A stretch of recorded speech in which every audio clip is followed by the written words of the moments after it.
CM Jagan వ్యాఖ్యలకు TDP senior నేత bonda Uma counter ఇచ్చారు. లోకేష్ పాదయాత్రలో జగన్ గుండెల్లో భయం పట్టుకుందని తెలిపారు. జగన్మోహన్ రెడ్డి పతనం ప్రారంభమైందని విమర్శించారు. జగన్ మాట్లాడే ప్రతి మాట పచ్చి అబద్ధమని, టీడీపీ జనసేన కలిస్తే ఓడిపోతామని సీఎం జగన్ ఉలిక్కి పడుతున్నారని బోండా ఉమా అన్నారు.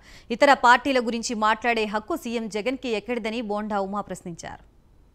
ఎవరికి మేలు చేయలేనటువంటి జగన్మోహన్ రెడ్డి మొత్తం అందరికీ మేలు చేశారని చెప్పి మాట్లాడుతున్నాడు.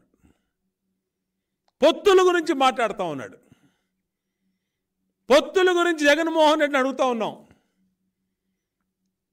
నువ్వు ఒక వైఎస్ఆర్ కాంగ్రెస్ పార్టీ అధ్యక్షుడిగా నీ పార్టీ విధానం ఏంటో నువ్వు చెప్పావు.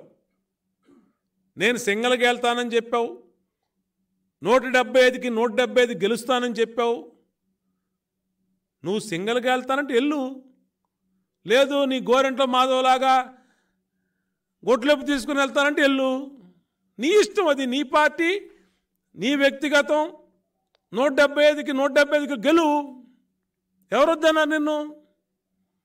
నువ్వు ఒక వైఎస్ఆర్ కాంగ్రెస్ పార్టీ అధ్యక్షుడిగా నీ విధానాలేదో నువ్వు చెప్పుకో. ఎవరు